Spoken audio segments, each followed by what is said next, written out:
Good night, good night, good night. Oh my God, we way late tonight, folks, but short, sweet, we here, we made it. This is what happens when you change locations. Summer comes and set up the new studio, a new place for all the stuff.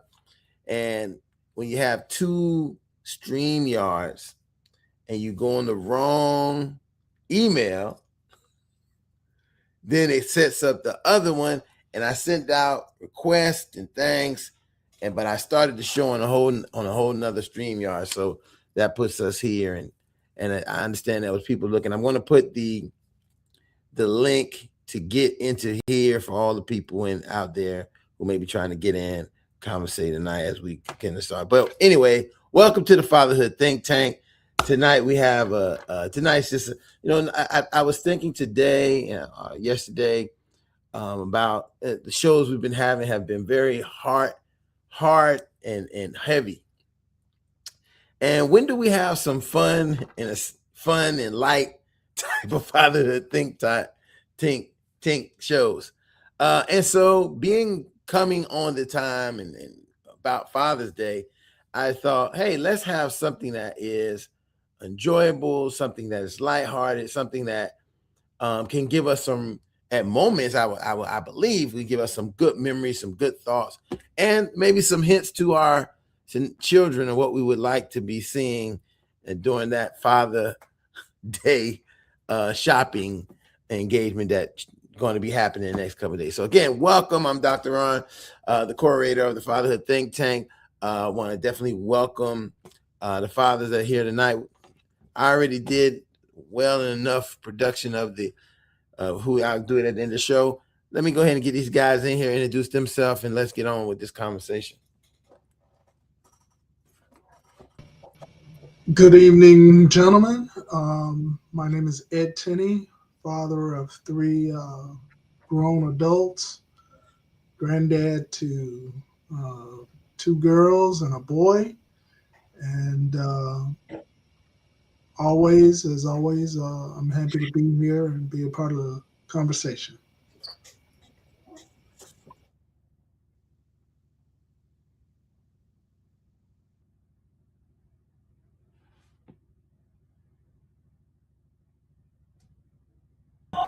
Yeah. Good afternoon, gentlemen. Or good evening, gentlemen. My name is Lionel Lightborn. I'm a father to a tribe of 7 young adults, 3 young women, 4 young men, 1 granddaughter, and 1 grandson. And I'm just excited about this Father's Day weekend and to see where the Lord take us. That's what I was thinking. So let's get, I'm gonna point directly straight to you, brother Tenney, because you have the longest stretch in this game, in reference to being the father, the longest of us who are here right now, and I really, one of the things I, thinking about, hey, what is your favorite Father's Day gift? I'm thinking of, hey, I'm sure you have had some very interesting gifts that you got for Father's Day, or maybe that might have been the interesting part about the gift of how it was and what it was. So I let you lead off here with our first kind of conversation of the night is, what is the most interesting, when you think about Father's Day gift, what are, and being that you have 3 kids, it might be a different one for each of them, or they might have got together. What do you say about that? What do you got for me for that? I guess I kind of almost downplayed Father's Day. I don't know. I just felt like I don't know. To me, the significance of it, not that it diminished or changed throughout the years. I don't know. I just put so much focus on honoring my wife on Mother's Day that getting the occasional card, the little cars that they would come out that would play music. And, I think if I were to look back on when my kids were actually young adults, college age, my youngest son himself play the guitar, and they did like this really endearing, the three of them endearing song, and put it on video, and it was the three of them just kind of singing a melody to whatever Luke was playing, and it only had "I love my daddy" as far as the words, and they were just repeating it over and over. But it was such a cool thing to watch them get together and literally sing a song and recorded it. And I have it to this day. I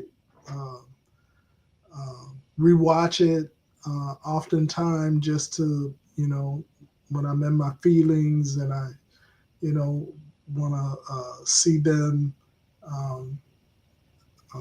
do something that was memorable. That I would say would be my best Father's Day gift. But I never really put any pressure on them to, get me anything. I think as they got older, the biggest thing that they could do for me was let me barbecue. Let me barbecue, let me feed you all, let me enjoy myself, let me do what I love, cooking for you guys, and let me prepare a meal. You don't have to take me out. I don't need to go to no restaurant. So Father's Day became more memorable because they allowed me to just sit around the grill and watch them. I enjoy watching them, interact with one another. That would be my biggest joy. So it almost goes to say, in many instances, a lot of what you appreciated was the small thing. Well, a lot of times I think that is a big point of, because you know what, I think that we understand that they can't really get us anything. They can get us something, but they can't really get it. They can't go out and get a new Lamborghini for us and say, "Hey, Dad, here's a Lamborghini." But they can, use their ingenuity and their love to kind of like make kind of things that will fill your heart up probably more than a new Lamborghini could ever, because that Lamborghini can fade and crash and not have anymore. But what they could be able to show you in the initiative of making a song and really being unified to, show love to their dad is something phenomenal. And I think that's a great, I hear a lot of people a lot of times say, and I think this is a selfishness that many times people have, is I don't want anything. I just want you guys to be around. I just want you to be with me. And it sounds like, but it is we take it for granted that it's something that people get. It seems very easy. Seems like something that can happen. But a lot of times when kids are, even they still stay in the house with you, they have a lot of other things and they start focusing on their life and things going on them. So they kind of forget about you in that capacity. And so just to be able to say, hey, I would just like all of you guys to be here with me, or be around, or let me be able to do something for all of you together, not individual, because you know how that individual stuff works. You do something for the one, then the other one be like, yo, Dad took me to the song. Dad took you to so-and-so. Why you take me to so-and-so? Yeah, we and dads quickly have to try to maneuver that. So Tenny, I want to thank you for, putting this out in the beginning and really start thinking about it and how it operates. Lightborn, what about you? I know you had many experiences of Father's Day, at least about 6 examples. You hear that, Teeny? Just put my business all in the street. Just I got 4 baby mamas. I should have some interesting Father's Day. But no, even as a and I'm gonna be blunt, even as a baby daddy, now husband, I think some of my greatest gifts was when the children of my mother respected me enough as a father to remind or help their children celebrate me. That's a great gift within itself, because it breaks down so many dynamics and so many disenfranchisement that I may have caused myself as a father, having 4 children from 4 different mothers. But the fact that they respected me enough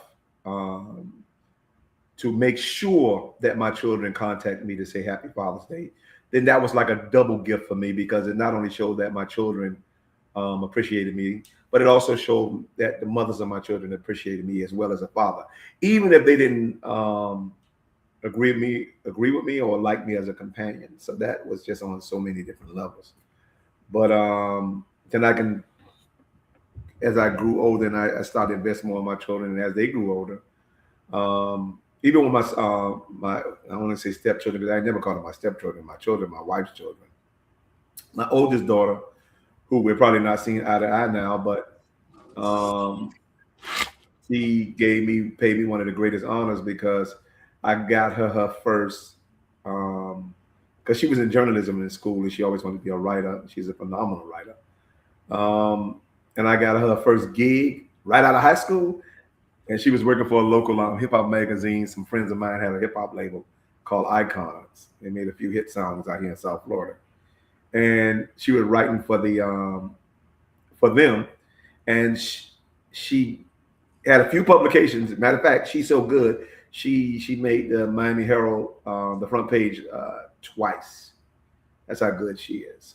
She wrote for a Jewish historian, young lady who really favored her after she passed, and even left her a gift that she never went to pick up. I told her you should have went to pick that gift up, especially if you don't know what it is. But nonetheless, she paid me the greatest honor when she was writing for a local black newspaper out in Miami called the Miami Times. And they did a big fatherhood piece, and she highlighted me as a father. Even though I'm not her biological father, she highlighted me as one of her inspirational fathers. And it was a real nice way to just really honor somebody, especially getting that type of honor, that level of honor for a child that's not biologically yours. And so I think some of the greatest gifts I've received as a father, and just specifically for me, because I ain't trying to, we ain't being selfish, but we're saying specifically for me to honor me as a father, didn't necessarily come on Father's Day. It came on days where I was just being a father, and my children took the initiative that turned into an incentive for me. So it's amazing how when your children can take the initiative to do something for you, how it become an incentive for you as a father. And I think that those were some of the most priceless gifts. I can think of so many different scenarios, but I'm going to stop right there, and I'll let you pick up on, share your story, Ron. Well, myself personally, I can only think of a couple fatherhoods. I can only think of a couple Father's Days that that would be memorable to me. I don't have that many as you guys have. And I think a little bit like Tenny, I would like to maybe have a certain type of Father's Day. And gifts aren't really a big deal, a big deal in many senses, you really more likely want something to really resemble what Tenny's talking about, that the kids show the kind of welcomeness and to be involved, and a kind of appreciation that you don't really find in a normal situation. You kind of don't, just not like hey, we're gonna take you on a, I seen some people just today. I was flying back in, and I seen some people with their dad, right? And you could tell it was their dad because it was a guy, his wife, another guy, really like might have been the older son, organizing everything, and then there was like a younger guy, so like three sons, and they were there, and the dad said something to me, and we kind of had a brief word, but he was talking about, you could tell that he was, going somewhere with his children, and in that sense of going somewhere with his children, was it seemed very joyful, like a happy moment, happy time. Now, we don't know I don't know what he was coming there for. I didn't ask him, but you could tell that they were a family with their dad traveling together, but there was no mother there. And so I thought about it as Father's Day, so could it be bringing them here for, who knows what reason, because he was saying, oh, imagine this going to be happening in Philadelphia, this and that, so, it is a difficult thing, and I know for a lot of fathers like myself, a difficult Father's Day. I seen a interesting post, not even a post, but like this video on social media, and I almost wanted to keep it, but I don't keep too many of those things. Like, hey, what a narcissistic father does on Father's Day, and he's sitting there and he's kind of saying, oh, can't wait till my kids come, I know they're gonna call me, this, kind of this whole thing, and I felt like as I watched it, and the person who was trying to make the video, it seemed as if they was trying to be, smart aleck, make a joke about the fathers, or maybe the father being more like a deadbeat or something, not really being involved. But what it did show me is that within that whole video, the person kept saying, I know my kids gonna call me. I hope that I can't wait till they call me. Can't wait to go. So that my old theory, this idea of, and I think both of you guys said this, fathers need their children as much as children need their fathers. And the benefit of having another parent or co-parent who understands that and not make their situation with you as an adult complicated for the child with the other adult. And that happens. It happens in all types of situations. And I think, like when you said it so clear, that showed that they had a certain love or maturity or whatever this thing that these women had to not do that, to make sure their children, even if they didn't want to, didn't know to, demand them to, hey, go reach out to your father. Today is Father's Day. Today is his birthday. To do it. And to say that, oh, they don't want to, and they don't think to, and they don't plan to me, that's a cop-out, right? Because we don't allow children, and let's be very honest, people don't let children do what they want to do when they're children. You tell them they got to go to school. They say, oh, I don't want to go to school. You don't say, okay, you get to stay home. What reason would a child, and again, I've seen cases when I think about children who have been abused, children who have been neglected. I'm talking about real abuse, real neglect, and those children still want to reach out to that parent. They still want some involvement with that parent. They still look for the love from that parent. So how in many of these cases, I know a lot of you guys out there may be listening, why, come Sunday, you may not even hear anything. You may not even, you might even call, you may even call and can't get through. Maybe no phone call response, and those kind of things happen. So I would say that you have to also remember that they're still also children, right? And not all of it is what they want to do. It might be what they have to do. You know, so I know in many cases some kids, I think even in the case that the child doesn't want to dishonor one parent to be with another parent, right? And so and that all goes on what's going on and what the child is exposed to, what they know, who's exposing them to these things, how's it operating, what does it look like. All of that goes into, you know, what, when you think about how to operate. So I say stay vigilant, celebrate yourself on Father's Day. Not in this arrogant way that people would do, be like, I'm a great father. Take the time to reflect on what your fatherhood looks like and what it is and what it's not and what you would want it to be. Because I always say, I'll stay steadfast on this. From 0 to 18, we think it's very important to teach and guide our children and raise them. But I think children need way more guidance and teaching and raising from 18 to 28. When they are really facing the most crucial moments that determine what the rest of their life ends up being like and who's guiding them. You know, a lot of people say, hey, 18, get out my house and you on your own, you're an adult. Well, that's crazy. That's a phenomenon, but it's also crazy because you're throwing somebody out in the world that, you know, they don't even know nothing about because you've been the one controlling their whole world. You know, you have controlled their whole world and you send them in the world and say, oh, you go make your own decisions. You don't.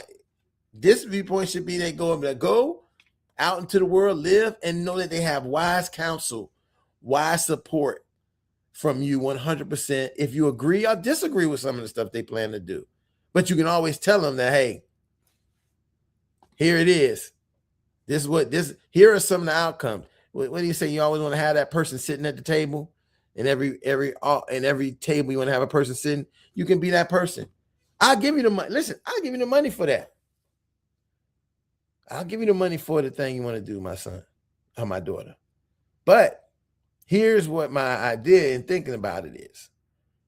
And I go to old Cat Williams joke. I could buy you those Jordans.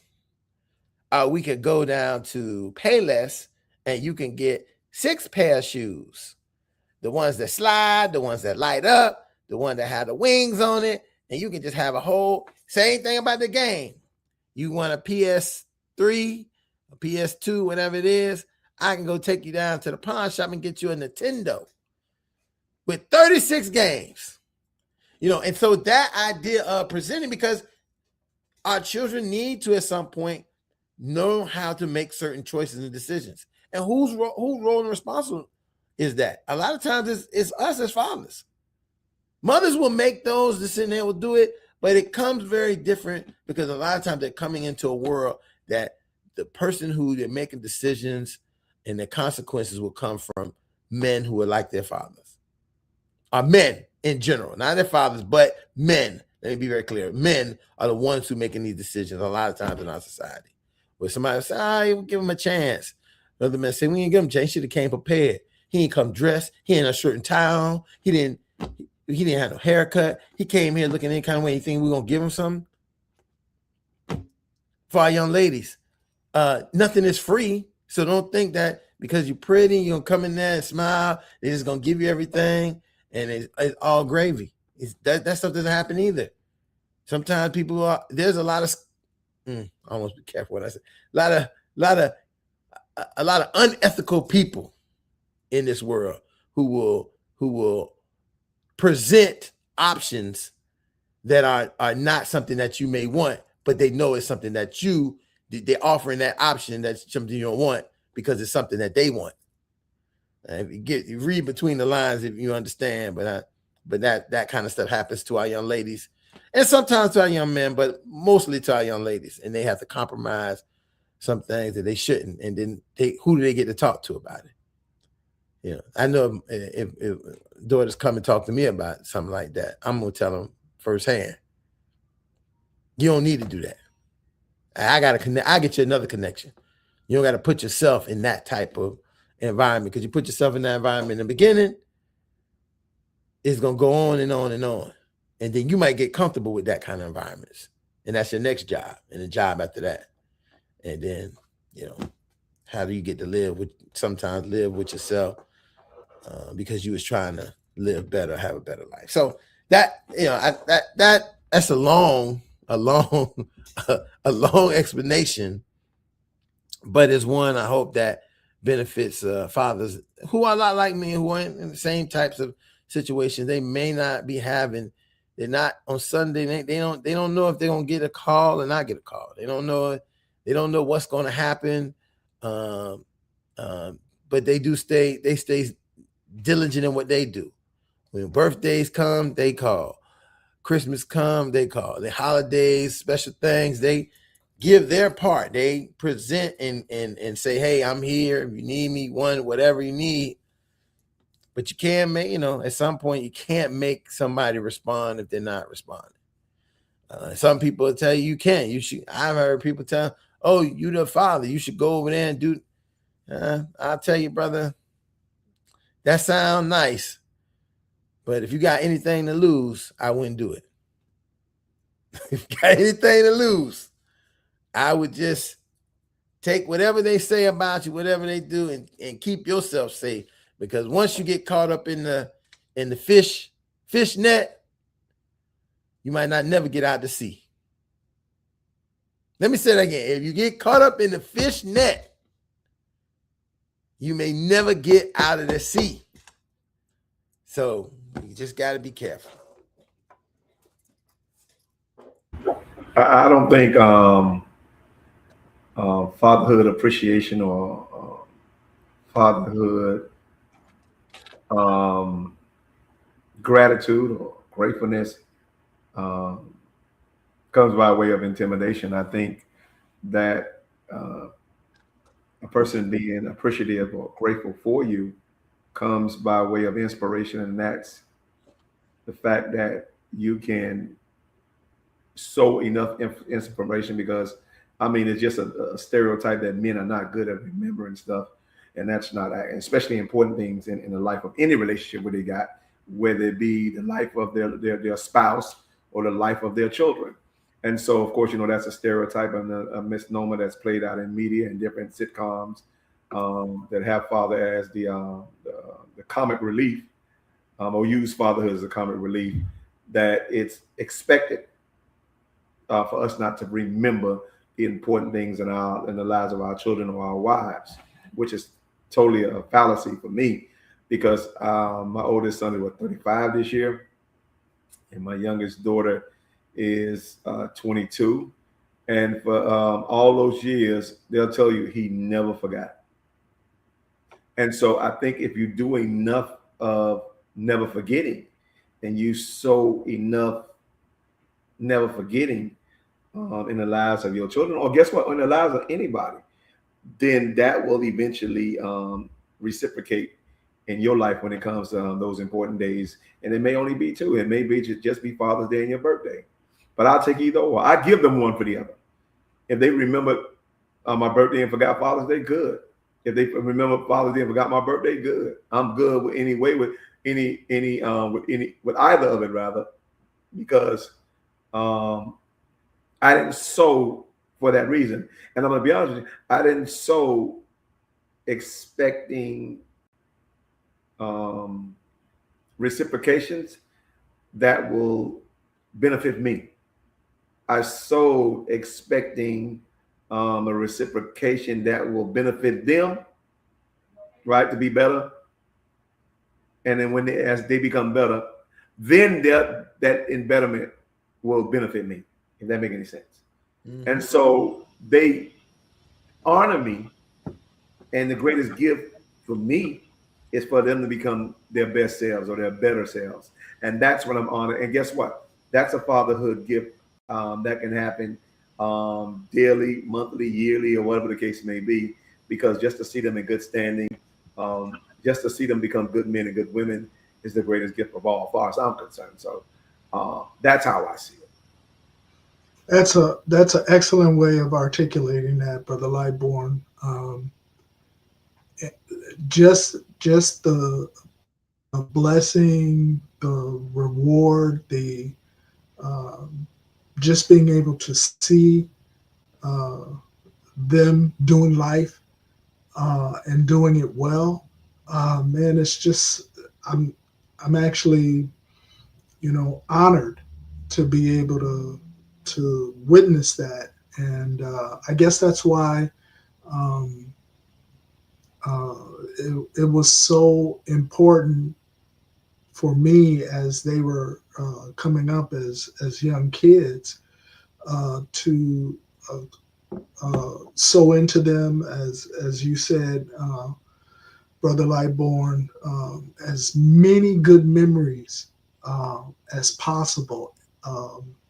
Moral memories, fun memories, ethical memories, stuff that I get to see them now as they do their life, seeing the rewards of sowing into them what was sown into them, and it's very encouraging um, just to be able to see that, and very rewarding. That is an excellent way of articulating that, Brother Lightborn. Yeah, I, I guess I almost don't necessarily need a specific day to be rewarded. Just being able to see them all, I'm so proud of them all, and being able to watch that and witness that at this age is just awesome. Mm.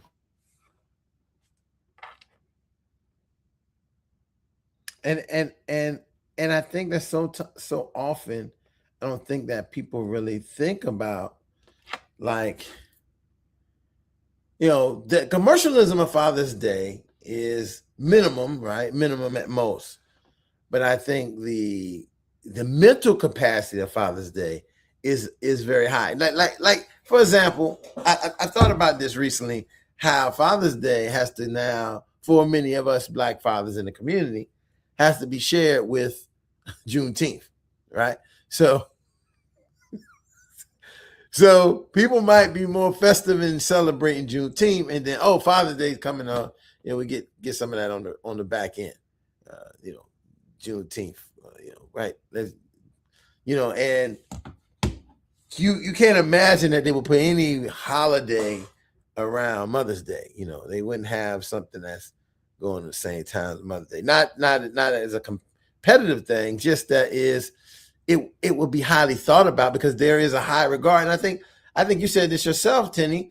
You thought more about what was going on with your wife, than what was going on with you. And I think that is a natural progression of how we operate in the manosphere. We think more about the other people. I'll be okay. Well, it's fine. I'll be good. Because I'm getting what I really need. And I think this is a big part of what people don't understand is, and being able to understand men who are mainly fathers. They are getting what they need by being that provider a lot of times, or being not just a financial, because I think that people think, he want to provide and give all the money. No, you don't. It's not providing is not just about financial. It's about being able to feel that a child can wake up in the middle of the night and come into the room and say, I feel now safe that I'm in the room with you, Dad. That I'm in here with you guys. Regardless if it was lightning, a nightmare, something else going on in their life that they hadn't told you about, just to know that father can make them feel better and make them feel comfort and within any kind of situation. And that's a big part of what, a lot of times we're not really looking at. Sometimes we're not even, presenting to the world in some aspects. So definitely thinking about that.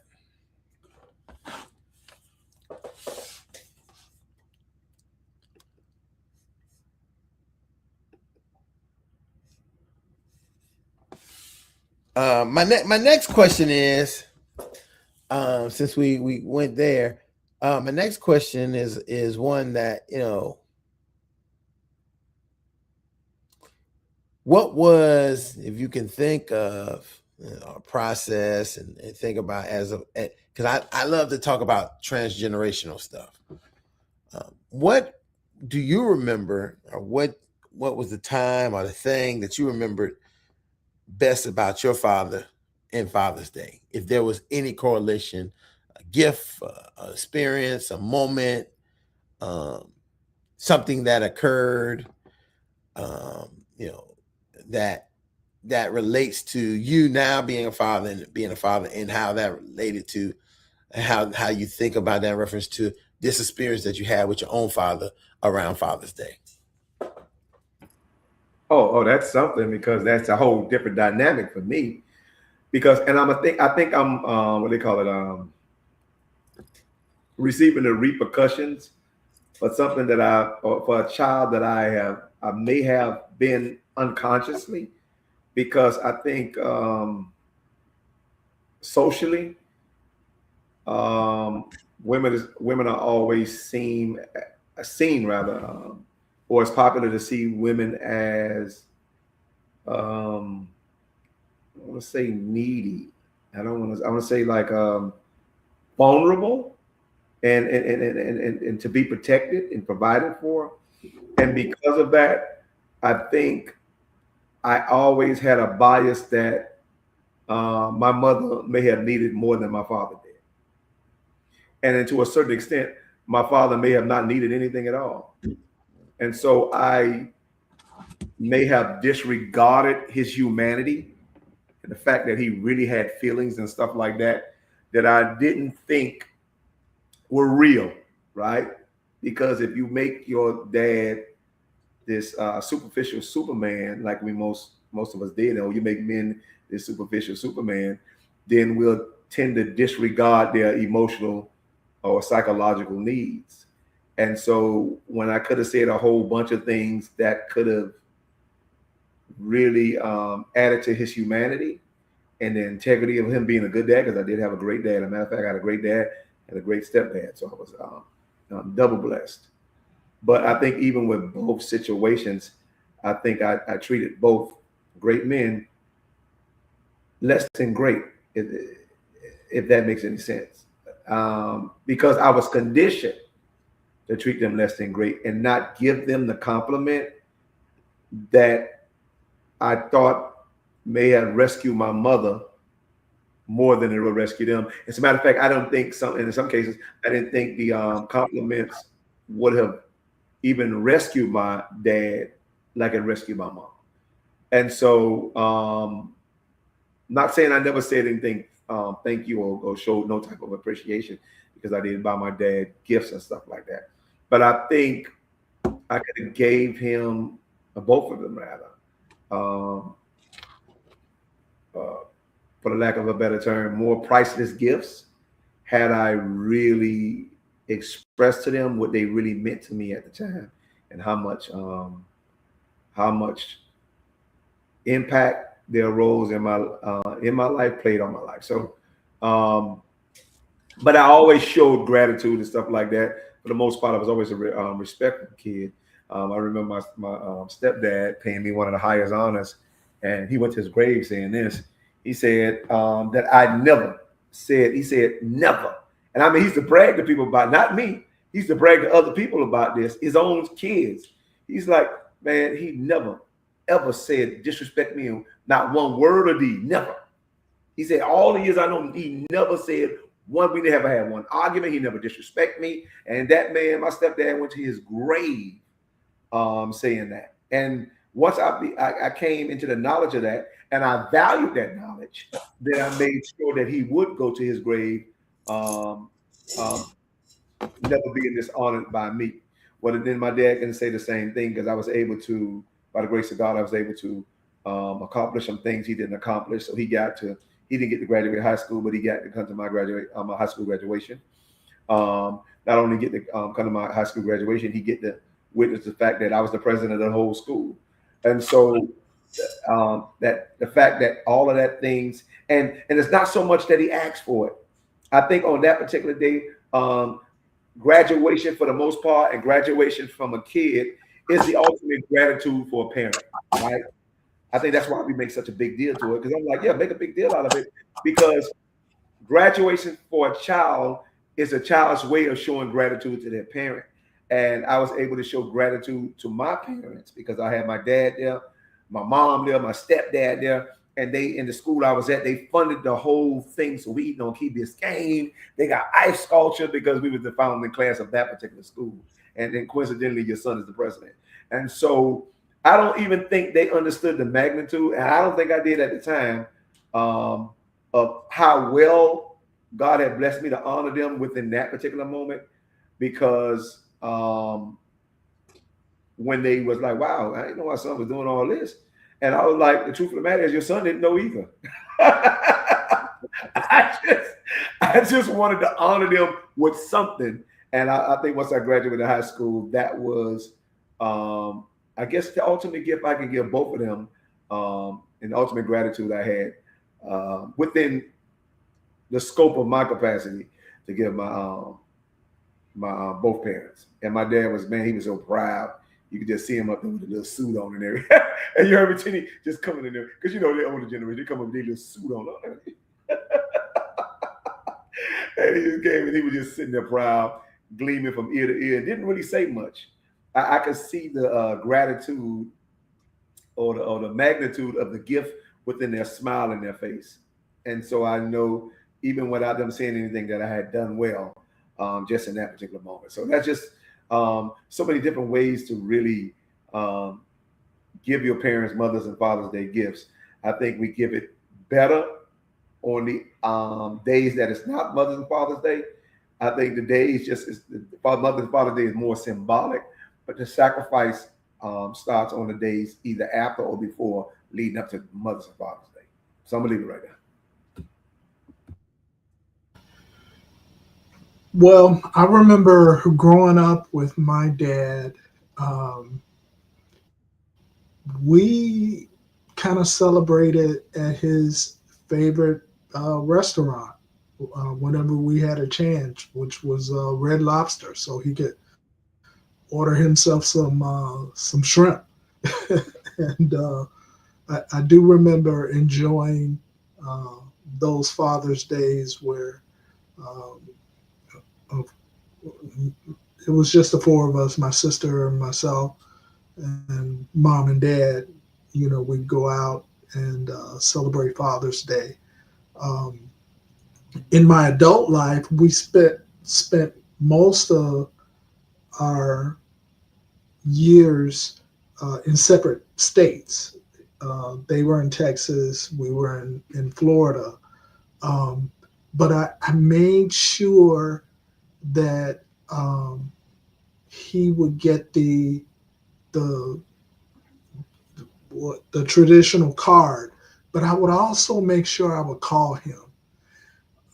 And I guess it felt, there was a different feeling calling him as an adult, because I was to him as a father, being a father myself. And I really wanted to acknowledge him, you know, being my dad, by making sure I would call early, because I knew that he woke up at, you know, 4:30, 5 o'clock, like clockwork. Even when he was retired, he was just that type of guy. So I could call him at 6:30, 7 o'clock on a Father's Day morning and know I'd be able to reach him. But it's kind of hard to explain as an adult. There felt much more of an intensity in reaching out to him on Father's Day, and it actually made me feel better to make sure that you know, I reached out to him, let him know I loved him, because even though my father was one of those I guess you could say, strong, silent types. He had his vices, smoking, drinking, and stuff like that. But man, my dad stayed there. He uh, he was there, and I never ever felt fatherless or anything like that. So um, it actually gave me good feelings or warm fuzzies to honor him in my adult years, to let him know how much I appreciated just him being there for me as a dad. So that um, it, the later years was probably more for me than it was for him.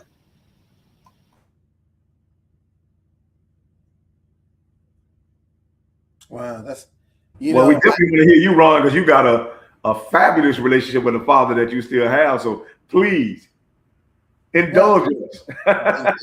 well, I mean, the indulging isn't, and listen, I'll tell you something that is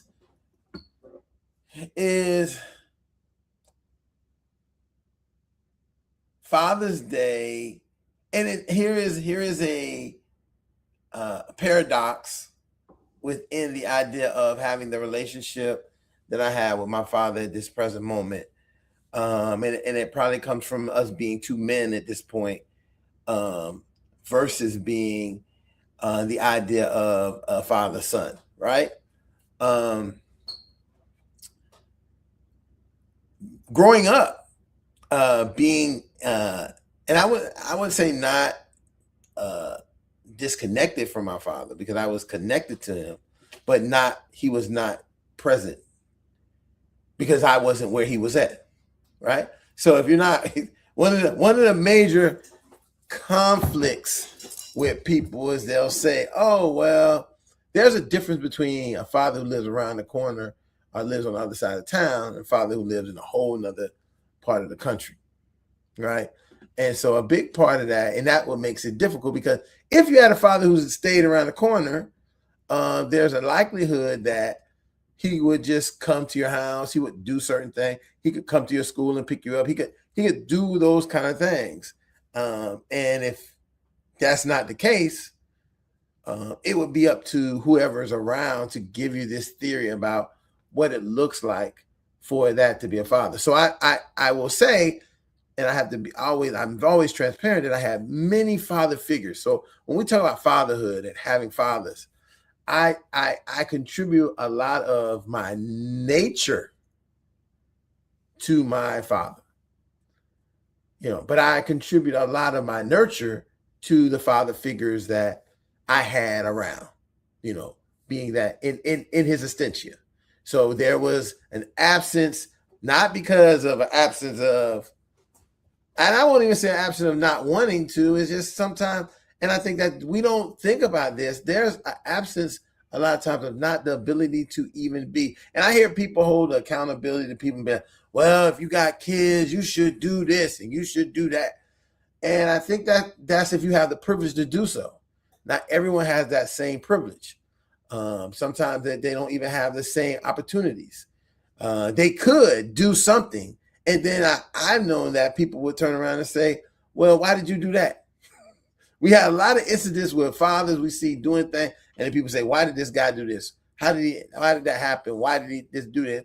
Because, a lot of people kept telling him, why wasn't he doing anything? And that's pressure. I think that can become pressureful on you. So I think about now, the men who was there, and I wrote this in my, I always like to say this, just so people know that I'm not a fake doctor, that I'm a real doctor. In my dissertation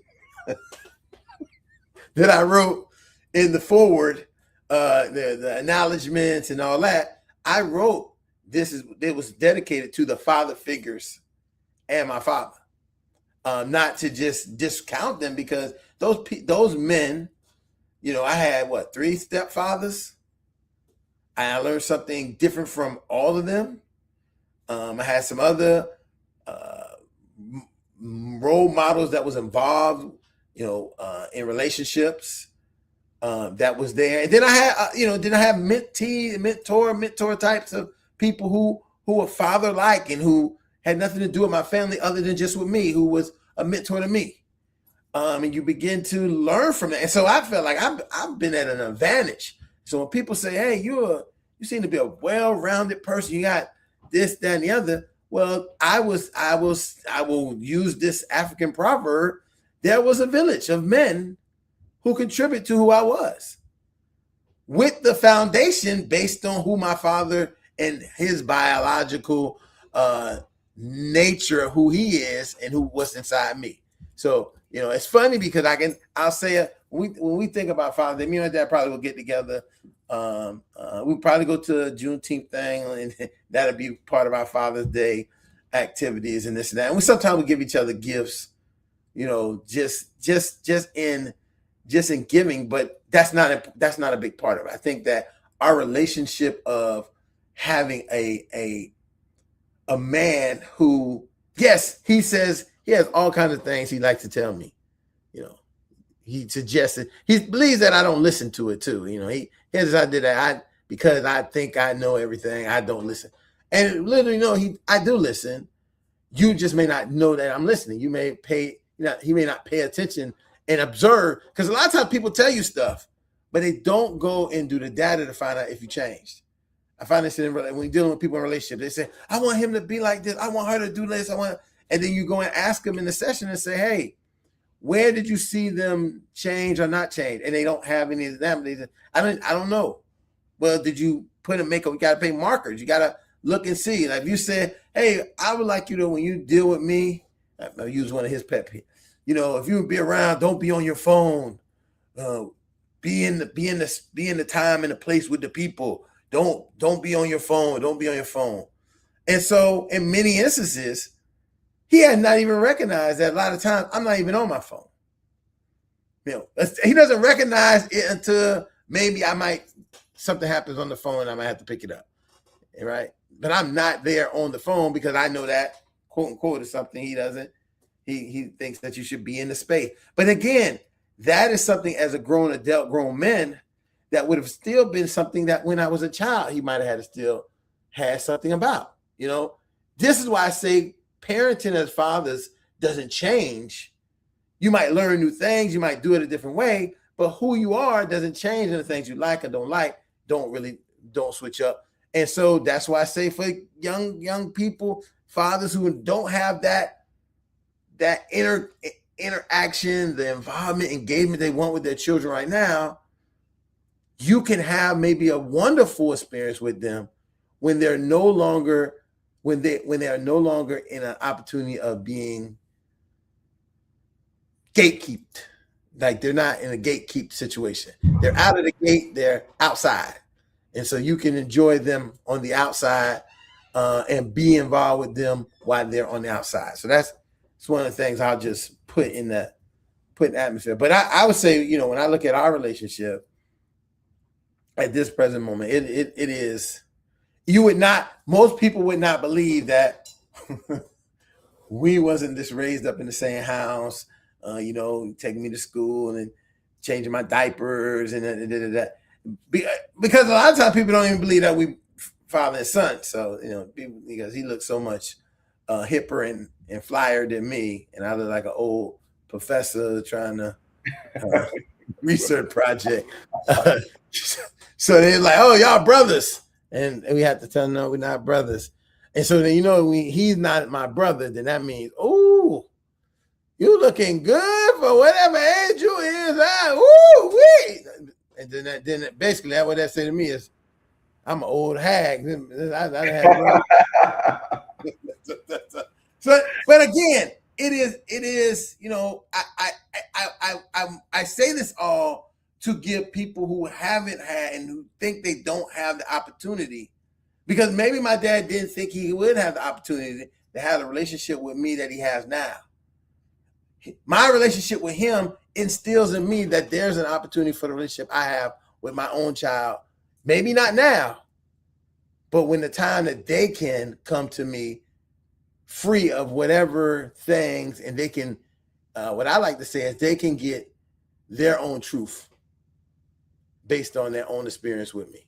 And I think a lot of times you can't get those things when people are kind of narrating what your experience is going to be with somebody.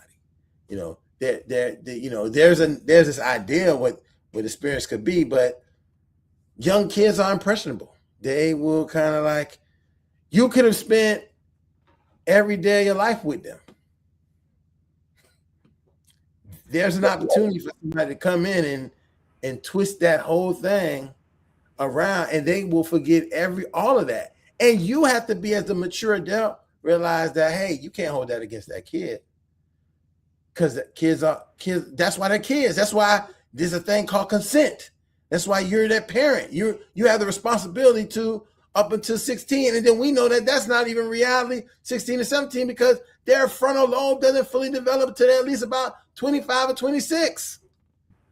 Well, it's a common sense methodology I created myself, which is a common sense trivia. I'm like, okay, what do you call it when a child turns 18 years old? What do you call a child when he turns 18 years old?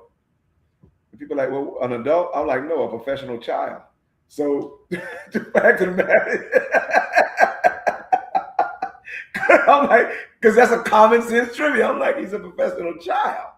Because you just told me he's been a child for 18 years. So he's just coming out of childhood, which means he has more experience being a child than an adult. So how do you guys, we can even come to the conclusion scientifically that when a person hits 18, they're an adult. That science don't even fly. Mm-hmm. But nonetheless, I was thinking about the dynamics of my dad, my father, at the time where I only have one brother. My dad has 3 daughters and 2 sons. I was the youngest for a long time, right? And then like my sister under me, I got 2 younger sisters under me.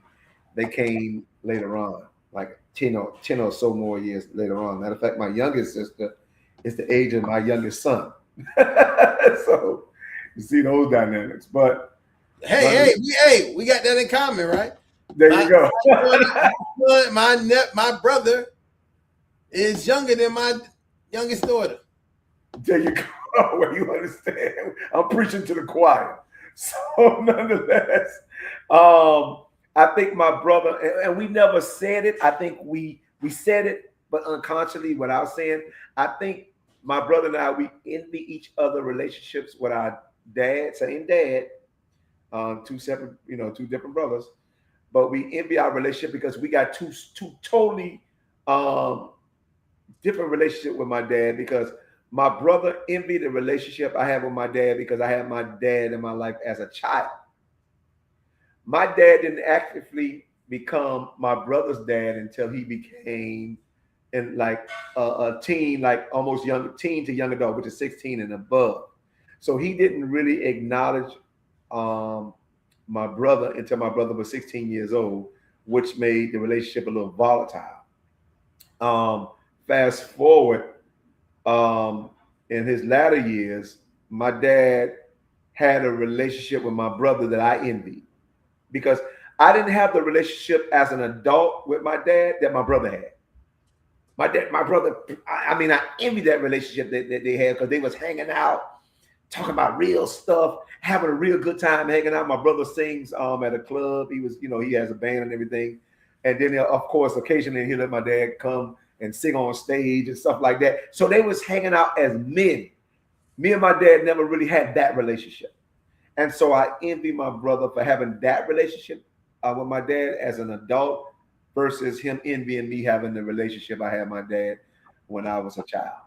And so, but I think as long as you accomplish the relationship, because nobody can really judge the relationship you have with your parents or your dad or whatever the case may be. Only time can judge that. Only at the end of whether your life or their life can conclude was it a great relationship or not. And so, and again, it's not for you to judge the relationship, it's for you to enjoy the relationship. And so I think I started to value my dad and my mom and anybody I deal with for that matter more when I started to enjoy them more than judge them. And that's not just It may start with your parents, but it works its way down to your children and everything. And so I think my relationships got better once I started to enjoy people more than I judge them, and that's the dynamics that I learned of just particularly relationship with not only just my relationship with my dad, but also my brother's relationship with my dad, because we also will share those stories, but we'll share them from an equitable standpoint where we'll share from what we appreciated in those relationships versus something else. So I'm gonna leave it right there for now. So I have a question. Of course, I've had the same dad, grew up with the same dad. What was it like having a stepdad coming up in your childhood?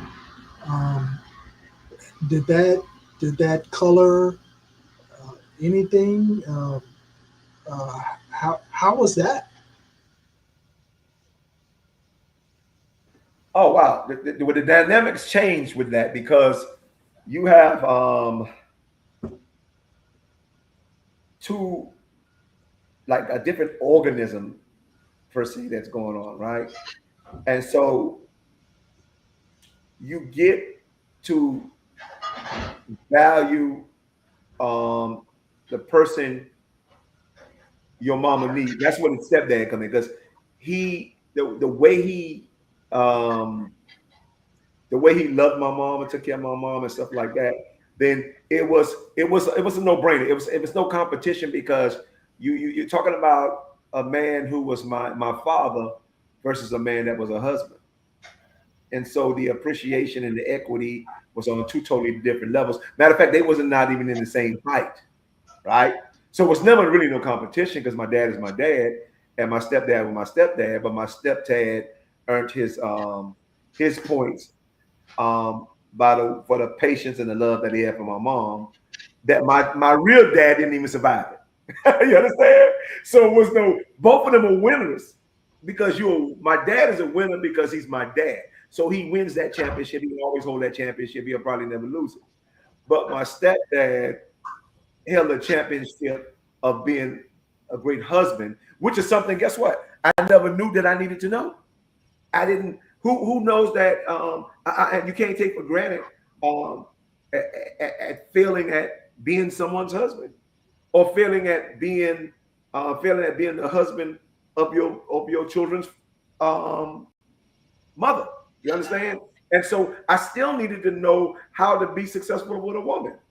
And so my stepdad was able to succeed in that arena of life as it pertained to me, versus my real dad, because my real dad had a few failed relationships until he probably 40 years later he was brought back to the original woman that he should have married in the first place. And again, I always make a joke about this. I say, well, had he married her and did right the first time, you won't be born.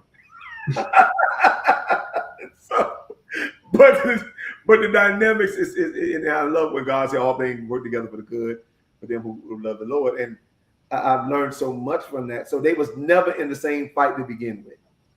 My dad was the champion, was in the championship of being my dad. So he was never in danger of being that. And then my stepdad was never in danger of being less of the husband he was to my mom, which still earned his right to the championship he was as my stepdad. And so here I am learning two priceless, totally different things from two separate men that made me one successful. Yeah, two separate men that made me one successful man. Isn't that amazing? But Ron, you said it earlier, because you said you had different surrogate fathers that made you the type of man that you are, or the father that you are, even though you still had your father, but it was other fathers that catered to you, to give to you what your father couldn't give at a particular time. Well, the same narrative applies to me as well, because again, my father, great father, you know what I'm saying, but he was a failed husband.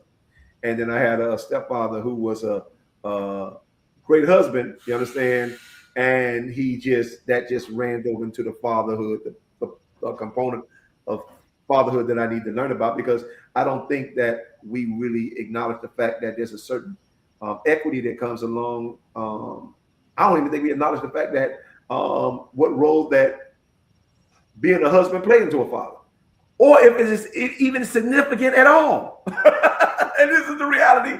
And I'm like, I don't think you can do away with that, because I'm like, hey, when it comes to order and or be it chronological or whatever the case may be, how important is it to be a husband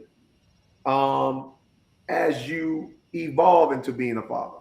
And both evolution take place at the same time, because as you grow into love that woman, you grow to love those children. As a matter of fact, I think the more you understand loving that woman, the more you understand loving that child. But again, I think we get handicapped because we think being a father or fatherhood is its own island, and it's not. It's a companion to being a husband. And what does that look like as the whole picture, as opposed to having half the picture? I have a very unique experience when you ask that question, Tenny, in reference to what did those father figures or stepfathers do. I think one of the key points of, and I say this to a lot of people a lot of young people right now who are young, non-married parents. Like you become parents based on sexual interaction, and now you're parents with a person that you didn't even have a real relationship with in some capacity, right? You had a relationship, but maybe not that kind of, we're starting a family, long term, I want to be with you. Or maybe you may not have been doing that, and they might have been thinking, that might have been how you end up having this baby. But long story short, as I think about what each of these stepfathers presented was a marriage to a wife, right? They were more there, and I have to agree with Lightborn 100%. They were initially more there to be married to my mother. Being a father to me and my sister was secondary. It wasn't a priority, because when I think about it at this point, outside of my sister's dad, he doesn't have any more kids, so this was their marriage, their first marriage, young people marriage, and I was just the kid that was already there. So my sister was affected by their divorce and moving on, what have you. I wasn't, because guess what? He was my stepdad, but he wasn't my dad. And I think even at a very young age, right, that people don't even think that kids can realize this. I think kids do, because the people give it off. The man gives that off to the kid. You would know that, hey, there's a difference between how you treated her and treated me. Even if they didn't try to, even if you try to do everything, there is this natural instinct of, in the animal kingdom, the mammal kingdom that we live in, there is a thing to know, that's not my litter, and I'm not of his litter type of dynamics. So then you say, looking at that, and then you go to the next, they had that step that had children, but he wasn't really engaged with those. He wasn't engaged with that child in the same capacity. He wasn't really engaged with that child. So why he was just being a husband, but he turned out to be a very horrible husband and father in the most part. But then I will say this, as an observer, as a kid who could look and watch, well, I feel sorry for him as a man I am now, because I realized it was the dynamics of his family that made him the man he became. And that is you may not, most people don't get to this kind of self-actualization in life where they can look and see at the things that people may have hurt them, how they may have hurt them, things they may have did to them, that they can look and see, wow, that person really did what they did to me, or what they did to my family, or what they did to my mother, whatever that happened, was only because they had something really wrong with them. They didn't even really know what they was doing to us. Because it was like a learned behavior. Do this and continue this. And then the last stepfather, um, I'm still close with the siblings because he was absolutely a father. He was a father to his other children. He might not even been that good of a husband or boyfriend, whatever he was, but he was a pretty good father, and he had some old fashioned values. He was a working man, so he wasn't an intellectual. He was a street man who did what he did from the street. But I would say this: he loved kids. He had a love because he already loved his own kids, so he definitely was gonna love us in the same capacity, and to that point. So thinking of those different dynamics, but I would say all of that didn't mean nothing to me because the underline for me was, oh, I have a father, right? So I wasn't looking for them to feel anything. I wasn't looking for them to make me feel better. I wasn't lost and there was never a moment for me to ever be mad at them, upset with them. Oh, and I even bring in, before I go, let me bring in probably more important figure, one figure that was a boyfriend who was a father. He was a father. He had been a father, and he was probably the most, as I would say, the most influential of ethics and morals, despite maybe being ethics and morals. I don't know. Let me explain. He presented and showed as what should be done with child. He had those because he was a father already. He had kids. He had all those things. He also had a wife. So in the idea of what he presented to us as children was excellent. But under the premise of what he presented to us was, the question was, what was it flawed because where it came from? But it was all good values. And I can think of those values now and think of, the respect I have for him and who he was, despite the circumstance of what it was. And I think I even have more of an understanding of that being a man now to understand how a man could be in that disposition. And that's another crazy scenario that I know we have some people coming that they'll ride me up out of here. How could you say that he was a good man and he was the old Martin Luther King story? How could he be a good man if he was a good man? He was good to us. He was helping us. He was making us survive. He wasn't neglecting his family doing it. He was just, we know that look, if you don't know history, there is a time in America that there were black men who had multiple families. And he took care of all of those families. I know factually because my grandfather was one of them. He had 3 families. He took care of everybody. But he had 3 families. Maybe not on paper or whatever, but he had 3 families. That is a cultural type of thing. And then again, if you listening as we live on, there's transgenerational things that become acceptable in your life, right? So the idea is, how does my mother accept being with a married man? Her experience was, look at her own father.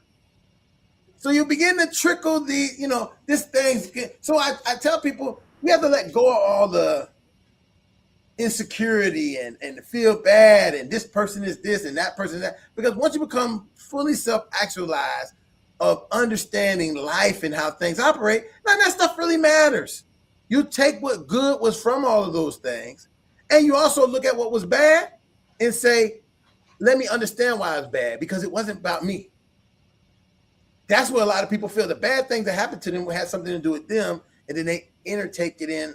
And we see this with a lot of kids who are in bad situations with stepdads and are feeling like, oh, my dad is not here because he doesn't love me. That's a million reasons why your dad could not be here. But you got to find out that reason. And sometimes it doesn't work in an easy way that we want it to work. So I say, I'm saying all this to say, and wrapping it up, hopefully in a nice little package, that the influence on children based on father figures is strong. And depending on where they understand, like for myself, I had a father. I always knew I had a father. I always knew that he loved me. Even if I didn't know. I had made in my mind that he loved me. Because I had no reason to think that he didn't. My mother never dropped larceny on him and never said anything there. Because she couldn't. They was teenagers. The most she could say is we got pregnant. And then everything got separated. So where do I get the negative or any ill feelings to have towards him ever in life? I got what I needed. Eventually we paid child support. And then eventually as the time came, I got older, I began to go and visit, spend time with him, my family. This is how I ended up in Philadelphia in the first place. Just how I end up back here. And people keep saying, you always keep coming back. Why you just stay in Florida? Why? Because I have some root here that I want to be under that tree. It's a root. I want to be under that tree. And I love Florida. I love all these other places. All the places I have stepdad, Jacksonville, blah, blah, blah, all over. But it's the fruit of where I come from that I want to be close to. And that where it ends up being. Again, here's a great example of this. I was a place my father came to where I was at as a grown man. That built on our relationship. Because now I had family in a place where I didn't have family. And then we was family together. It's those little things. And, this story could be completely different because I could have had a negative approach. I could have felt entitled. I could have felt all these things. And the relationship we wouldn't have right now. I'll still be a bitter kid, still being as a grown man, being a bitter kid about something that I don't understand that happened between kids, but adults who was managing it. Because there was some managing between my grandfather and my grandmother, my mother's father and my dad's mother. There was some that we know nothing about or whatever happened because they were kids. Consent, you have to remember these things. We make it like it's light, but we forget that every story is not as simple as we make it seem, and we have to really evaluate it. So there's some cut and dry story, but a lot of them they like lettuce. They got many layers and layers. They pull the lettuce out. You want to get some more lettuce? Pull it. Look, they about to get me all. Hey, thank you for sharing, Dr. Ron. I appreciate that. This is real. And I say to people, if you can't be real, based on, and again, somebody could say, hey, that ain't how none of it happened, but that's how my interpretation of how it happened, from my view of the kid I was to the man adult I am now. If there's some different views of it, you can come and tell me, could, but it's not going to change how. I would say this, I wouldn't want to change any of it because all of the things I talked about, I see the positive in them and they made me the positive person I am today. So you want to change something, great. Change it, make it different. But I would say that there's not a negative product from any of the experiences I've had, all of them, even the bad ones, because I understand them at this point. And I say to you, you have to talk to your children. You have to share the truth of what is what it is. I think Lightborn is one of the people I think that has this thing. He's always telling his truth or the truth or a truth, like it or not, right? And many people don't like that. That's uncomfortable. Many people would be comfortable with not talking about it, not making up my own assumption of what happened and living with that. But that still leaves you with this unturned page in a book that you keep flipping over and saying, I finished the book, but there's a couple pages I didn't read. And they are the major pages that affect how you live today. So we have to do it. I suggest, hey, this Father's Day, you get an opportunity, call your dad, girls and boys and men and women, call your dad. Ask him, hey, tell me something that I don't already know about you. Tell me something I don't already know about you, or something that you would never believe to want to tell me. Those are great things. And you will find out it may start a whirlwind of communication and a newfound and I say this even for people who are very close to their dads. Like I grew up with him, he lived in the house. There's some things about him he just never told you. He just never said. Everything sometimes people will take a negative. When I'm saying stuff, I'm thinking of people taking a negative view of it. And I'm saying it's not negative. It's empowering. It can be empowering to you and them. Well, that should work both ways, because I think a lot of us miss the opportunity to really survey our fathers, and most importantly, survey ourselves. And so it's a great time to ask your fathers, give me some pros and cons about myself. Absolutely. Because most people want to hear all the pros, but I'm like, no, I want to hear the truth about myself. And so give me some pros and cons about myself, because you may have parents who leave here withholding the information that you may need to hear to improve yourself. And so never really. Hold on, say that part again. Say that part again. Say it again. Say it again. Withholding some information that you would really need to hear. And so if they leave you withholding that information, then you spend the next 20, 30 years of your life trying to find something you could have just accomplished or hear within a conversation that you really needed to hear. And so my mom, and she was notorious for that. My dad too, but I think parents come with a certain level of wisdom that they can tell you how they feel about you without insulting you. Well, my dad, he kind of insulted me because he told me one day he hoped my head not big for nothing. And that's the maddest I ever seen him got. He wasn't really, because he even took his anger and turned it into a moment of humor. And that was his way of lashing out at me. He didn't say it bitterly or whatever case may be. He was like, son, I hope your head not big for nothing. So I don't know what I may have done that day. But, as time grew on, he got to see that my head really wasn't big for nothing. So, but that was one of the moments I remember. But yeah, if you can take the time, ask your parents some real questions about yourself. Not about them. Ask about yourself, because I think the greatest fear we have is not finding out things about our parents, but mostly finding things about ourselves that we just don't have the guts to hear. Yeah, I listen. That word, you may not realize it. I think that light burn hit around here. You will ask them about yourself, but really you're asking that because you don't want to ask about yourself, right? And you want to compare notes about what they tell.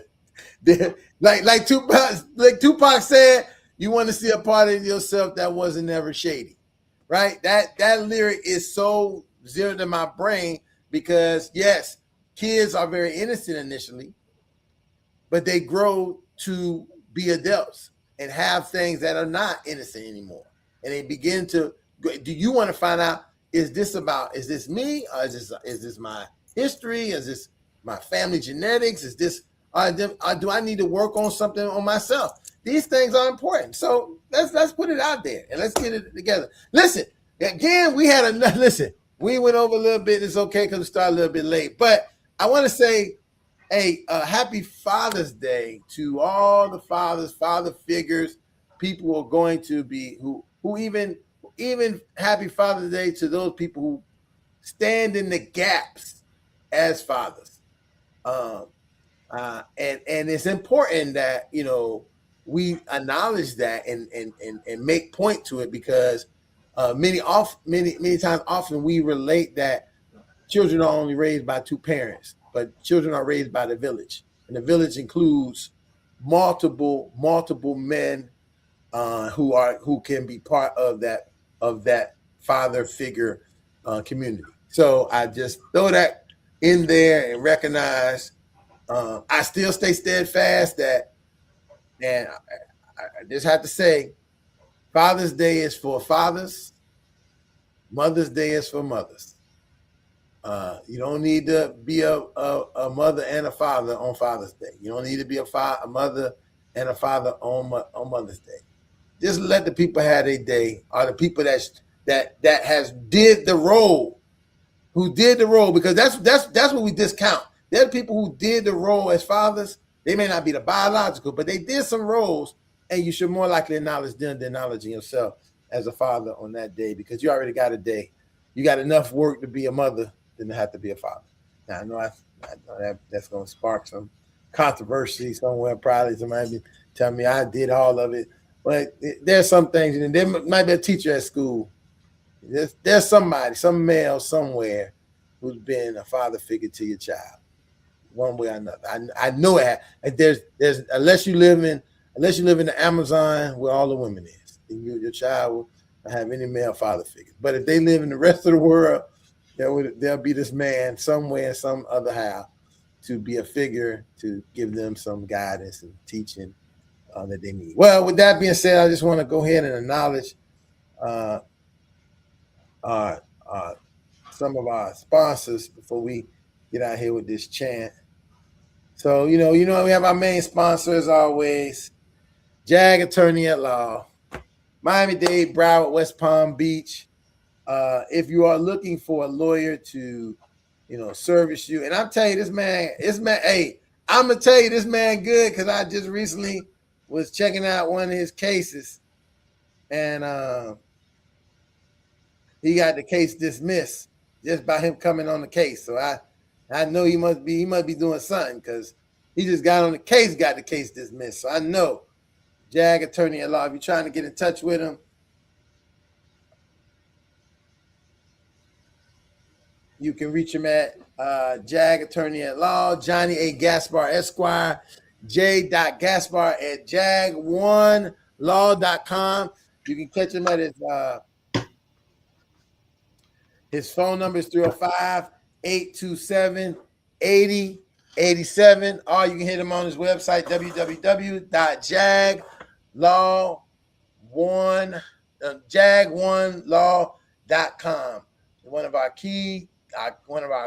key sponsors here at the Fatherhood Think Tank. I know that this guy he was trying to get on.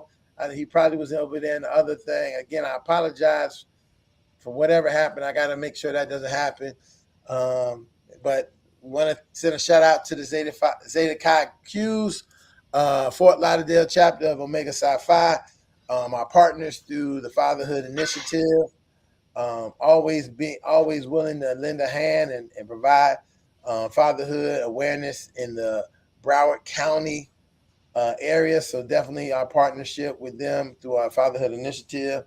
We also want to recognize our Zeta Xi Nu chapter of Lagos, Nigeria Q's, another partner through a Fatherhood Initiative, spreading this fatherhood internationally in Lagos, Nigeria. So we have this same kind of working all over the country. So that we were not too shabby over here at the Fatherhood Think Tank. We don't just operate like we used to operate in one little place over there in Carter Park. We used to operate one little spot. Now we try. Then, Mama, we moving up. We gonna get international now, Mama. So there we go. And then we have our other chapter through our Fatherhood Initiative, Omega Landa in Philadelphia, Pennsylvania, the Philly Q's, with our final partnership of fatherhood and mentoring through Omega Psi Phi Fraternity Incorporated. We have, again, I can't enough say thanking you guys for being here. If you guys wasn't here to be, I don't know where we would even be.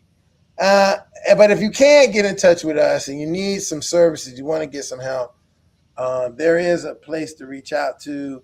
There's the Fatherhood Call Center, a help line for dads, 1-877-4-411.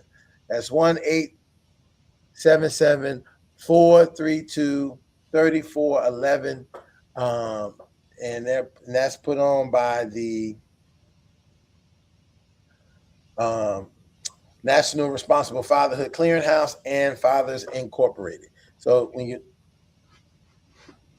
you're looking for when you're looking for a spot, looking for a place to be, that is definitely somewhere that can help you with resources and nationwide.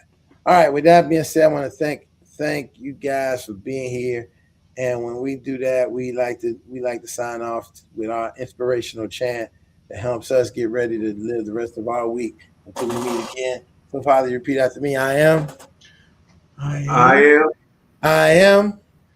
I I am. am. I am a man of honor. I am. I am a man of honor. I am. I I am. am. I am. I I am. am. I am a man of courage. I am a man of courage. I am. I am. I am. I am. I am a man of respect. I am. I am a man of respect. Fathers, I say that I am. I am. Fathers, I say that you are. You are. Fathers, I say that we are. We are. Championship. Yes. Oh, look at that. We want to thank everybody for joining us. Oh, look at that. We got a local Margot, you just came on. Apologize, just got here. Go back and rewatch it. Share it. Share the show to somebody. This was a good one to share with fathers. So if you can go back, share it with them.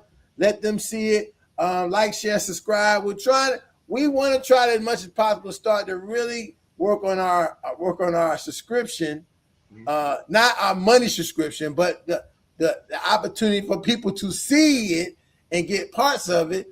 So we're going to be, we're really going to go on a hard push. We're going to use our partners, our fraternity partners, to get them to push it out to their different states that they are in. So we're looking at doing that upcoming. So one day we might come on here. You might not really be able to get on if you don't get there on time, because there won't be enough seats you won't be enough seats inside the think tank. You might just have to watch it on our YouTube pages. My YouTube page or Fatherhood Think Tank YouTube page. So that's on Facebook and on YouTube. That's the name. My Facebook page, my YouTube page, and then we have a Fatherhood YouTube page and a Fatherhood Facebook page. So look for those groups in there, and we'll see you all here next week. Fatherhood Think Tank will be back with another 60 to 90 minutes of fatherhood conversations. Fathers working with fathers for fathers about father issues for bettering the fatherhood community. Thank you for joining us, and we'll see you all here next week at the Fatherhood Think Tank. Hey, happy Father's Day Good weekend. night, gentlemen. Happy Father's Day.